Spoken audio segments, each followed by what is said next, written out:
Bueno, tal y como dijimos en el último programa, vamos a continuar en el taller de conservación y restauración de papel del Cabildo Insular de La Palma. El otro día hicimos una introducción de cuál es su trabajo, la fecha de creación y demás, pero hoy nos vamos a adentrar en el tema, vamos a ver la práctica, qué es lo que se hace en este taller y en sucesivos programas, porque hoy no vamos a acabar. Ya verán que es un trabajo muy concienzudo, meticuloso, que requiere mucha precisión, delicadeza, igual que la arqueología, ¿no? Y van a entender por qué a veces te preguntan que por qué una excavación arqueológica dura tanto tiempo, pues precisamente porque hay que hacer e intentar sacar la mínima información. En este caso es conservar lo que se queda, ¿no? Entonces vamos a ver todo el proceso desde que llega un libro, como en este caso, como van a ver, en muy mal estado de conservación, todo el proceso que van a hacer Verónica, y nos acompaña Verónica y Manuel, hasta dejarlo, digamos, ya restaurado, ¿no? Entonces, lo primero que Verónica Ojeda, que está otra vez con nosotros, lo primero que es obvio preguntarle es qué es este documento que tenemos aquí, la fecha, si se sabe.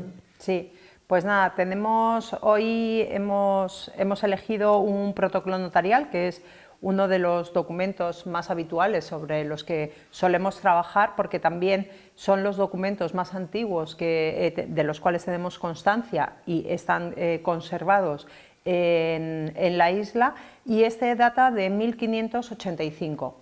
Este se conserva en el Archivo General Insular y, pues bueno, puede ser un poco obvio porque lo tenemos aquí, porque tiene un estado de degradación bastante avanzado, en el cual esto, pues bueno, ya no se puede dejar para que se manipule, porque en cualquier momento, cada vez que pasas una página o cada vez que vas a abrir la caja para ver toda la documentación, pues vas perdiendo trozos que luego, pues bueno, son muy difíciles de volver a reintegrar en el documento.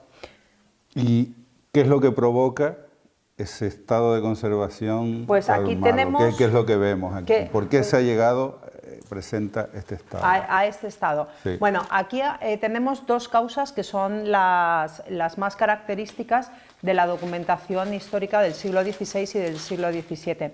La primera, lo vemos aquí, que puede parecer que el cuadernillo está en mejor estado, pero vemos que ha sufrido una inundación o un ataque por agua, ¿no? O pues que le ha goteado algo, o que en algún momento determinado estuvo mal almacenado y tuvo pues las consecuencias que nos suelen pasar, pues que haya unas lluvias torrenciales, que nos pase un arroyo cuando llueve mucho. Entonces el agua lo que ha producido es el corrimiento de tintas y una serie de manchas que en principio, pues bueno, no serían muy problemáticas si el agua no produjera en el papel un reblandecimiento que les viene muy bien a todos los bibliófagos, o sea, a todos los animalitos que se alimentan del papel, desde el pececillo de plata, el piojo de plata, hasta los ratoncillos o las ratas, o sea, porque aquí cuando el papel está blandito por esa acción del agua, al final se lo come todo el mundo. Entonces, pues aquí tenemos, este sería un cuadernillo atacado por agua. Y un poquito más técnico, pero no por eso menos importante, es este otro cuadernillo que tenemos aquí, que no sé si se puede apreciar bien, que es un ataque por tintas ferrogálicas. Esto ya no es, digamos, que por culpa del medio ambiente o por culpa de las condiciones ambientales, sino porque los amanuenses que redactaban y que escribían los protocolos notariales utilizaban unas tintas que, para que se leyera muy bien, metían mucho hierro. Entonces, al tener mucho hierro esas tintas, lo que hace que con el paso de los años, ese hierro, que es un componente intrínseco de la tinta, o sea, es un componente interno para que se pueda leer lo que se escribe, se oxide. Y al oxidarse, lo que hace es hacernos unos agujeros en la celulosa del papel, con la consecuente pérdida de lo que es el soporte. Nos queda solo la huella.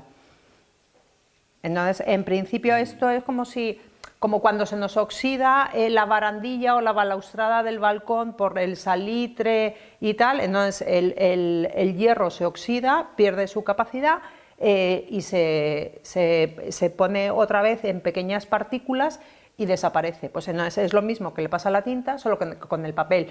Y claro, el papel no tiene la suficiente fuerza como para sujetar esas partículas oxidadas de hierro.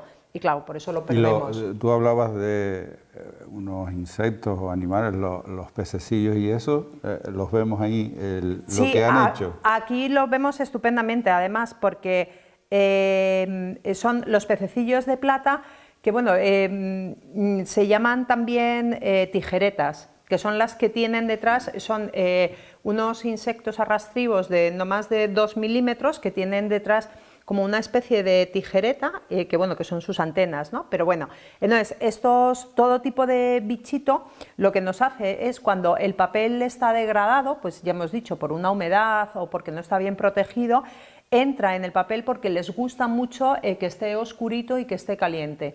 Entonces entran en los bloques de papel y lo que hacen es entrar haciendo unas galerías, que son lo que vemos aquí, y se quedan en lo que es el lomo del papel. Por eso también podemos ver aquí que casi no existe el lomo de lo que es el pliego, porque cuando entran al lomo del pliego ponen sus huevos. Se reproducen, ponen sus huevos y luego ya ellos se mueren, pero los huevos se quedan ahí. ¿Por qué ponen los huevos en los lomos de los libros? Porque los lomos de los libros, para que tuvieran más consistencia a la hora de leer, les daban una especie de poleada, o sea, un pegamento, que es nada más y nada menos que lo que se sigue utilizando, por ejemplo, aquí en el Corpus en Mazo o en cualquier otro lugar, que es una harina, un almidón de trigo o de arroz, que se deja solidificar, se hace la poleada. Entonces, claro, en el siglo XVI lo hacían exactamente igual. Entonces lo dan al lomo y el lomo tiene más consistencia. Claro, ¿eso a qué nos lleva? A que cuando el huevecillo explosiona y nace, tiene alimento. Entonces, el alimento, ese pececillo, ese mini pececillo de plata, ese Benjamín de pececillo de plata, se alimenta de esa poleada y ya cuando está gordo y en mayor, vuelve a salir y pues se reproduce en otro libro. Entonces, pues claro, tenemos toda la pérdida porque se han comido todo el papel. Bueno, esa poleada que tú dices, yo me acuerdo años 60, principios de los 70, nosotros hacíamos las cometas, ¿también? De papeles de colores. El pegamento que usábamos con las cañas, que se utilizaban cañas, era precisamente harina y agua hervida, que se deja luego secar y luego ya se utiliza. Bueno, ahora no te la puedo enseñar porque la tengo allí en el otro lado, pero... Bueno, tenemos ya el libro. Y ahora, ¿cómo empezarían ustedes a tratar? Pues nosotros empezaríamos, lo primero cuando nos viene un documento es dejar constancia fidedigna de todo lo que tiene el libro. Y aunque parezca una perogrullada, lo importante es saber las hojas que tiene, porque vamos pasando las hojas y a lo mejor se nos mezclan 2 o 3 trozos de diferentes partes. Entonces, lo que tenemos que hacer con sumo cuidado es está estandarizado, ¿no?, dentro de los códigos deontológicos de la profesión. Tenemos que numerar las hojas en un numerito del 1 hasta donde llegue, con un lápiz de grafito HB que no es soluble al agua y que no va a hacer daño al papel, y empezar a numerar del 1 hasta el infinito. Entonces, cuando está numerada la hoja, con mucho cuidado se pasa al otro lado y se observa, como podéis ver aquí, que es bastante difícil, se observa que ha salido toda completa y que la otra hoja nos queda en su lugar. Entonces, en la siguiente ponemos un 2. Aquí, por ejemplo, estamos observando que tanto la hoja 1 como la 2, que es la siguiente, que está aquí ahí imbricada con la tercera, no tienen unión. Entonces, esto también es muy importante, porque no es lo mismo un folio suelto que un bifolio, porque luego los bifolios van a hacer el cuadernillo y es el que nos va a dar la estructura del libro, lo que se llama el estudio codicológico del libro. Y para ello nos apoyamos con unas fichas que también están tipificadas desde la primera vez que empezamos a trabajar. Es lo primero que se diseñó, en las cuales tenemos un código y pues dibujamos, o sea, estructuramos la página 1, pues un 1. En este caso, como es una hoja sola, ponemos un cuadradito. La hoja 2, otro cuadradito. La hoja 3, si fuera en conjunto con la 4, pondríamos como una especie de puente. Un puente entre la 3 y la 4, un puente. Porque esto, una vez que esté restaurado, nos va a dar las pautas para poder no solo colocarlo en la misma posición que venía, sino copiar exactamente la estructura y la encuadernación que tiene. Porque bueno, aquí no tenemos el registro, pero por ejemplo aquí podemos tener unos registros que si los miramos muy de cerca nos pueden marcar cómo era la estructura de la encuadernación, o sea, cómo era la estructura de luego vestir el libro en unas tapas con cuero o con tela. Entonces, a lo mejor estos agujeros, cuando abramos todo el libro y ya lo tengamos numerado, podemos ver que tenemos restos de cuerda. Entonces, podemos dilucidar que es una encuadernación con cordeles, o es una encuadernación con cáñamo, o es una encuadernación con broches de cuero. Entonces, pues podemos hacer esa diferencia para luego, cuando hagamos la encuadernación, utilizar los mismos materiales, o sea, materiales similares, no los mismos, porque como veis está tan degradado que no podríamos utilizar el hilo para coser, pero se utilizan unos materiales de similares características. ¿Estos trocitos que vemos aquí se pueden reintegrar? ¿No? Estos trocitos, el problema que tiene es que ya nos han venido aquí, sí. Nos han venido fuera del contexto de cada hoja. Entonces, podemos sacar una pauta cuando hagamos la limpieza superficial. Realmente todos los bichitos que nos hacen estas galerías llevan un patrón. Entonces, la misma pérdida la tienes en la primera hoja y a lo mejor hasta la 30.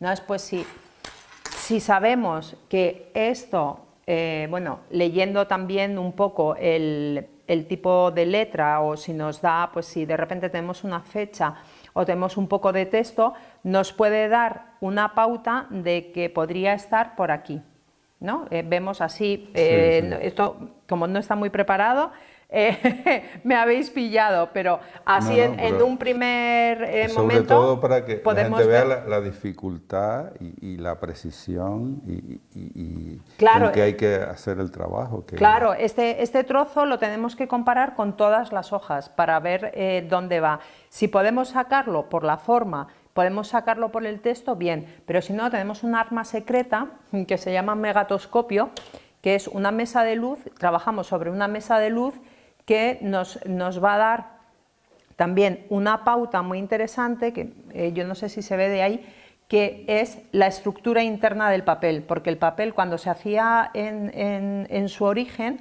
se hacía a mano y se hacía por medio de formadoras en unos molinos papeleros. Y esta hechura del papel deja unas huellas, deja los corondeles y los puntizones, que son la rejilla de donde se sacaba la pulpa de papel. Entonces esto, aunque a simple vista no lo veamos, si lo vemos al trasluz, o sea, con luz reflectada, podemos ver que los corondeles van así. Entonces ya nos puede dar una pauta de decir, pues sí, está más o menos por esta posición. Entonces, si no lo encontramos de una forma o de otra, podemos ir dando vueltas.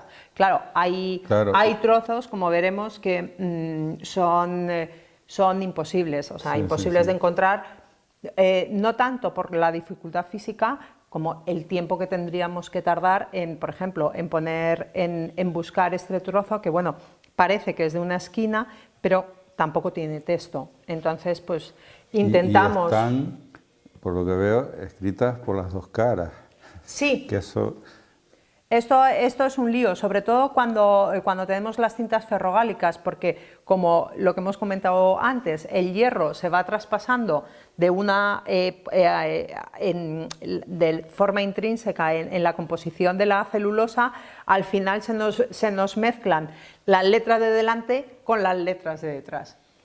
Bueno, Verónica, pues como pueden ver, es un trabajo apasionante, como les decía al principio, muy importante, sobre todo porque estos trocitos y demás es información muy importante para la historia de la isla de La Palma. Entonces, es un trabajo que requiere mucha paciencia, habilidad, experiencia, y que bueno, no hay que, digamos que no hay que hacer las cosas rápidas, sino hacerlas muy bien. Entonces,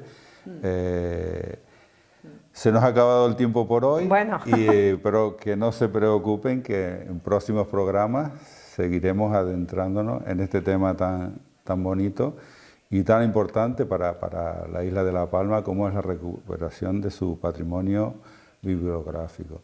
Así que en el próximo programa seguiremos aquí con Verónica y Manuel si puede y veremos cómo poco a poco esto que ahora mismo parece un auténtico desastre irrecuperable, al final podemos... Sí, se puede y sobre todo que va a permitir que se conserve mucho mejor para las generaciones futuras, para los investigadores y pues bueno, para la historia, para el conocimiento. Pues nada, hasta el próximo programa.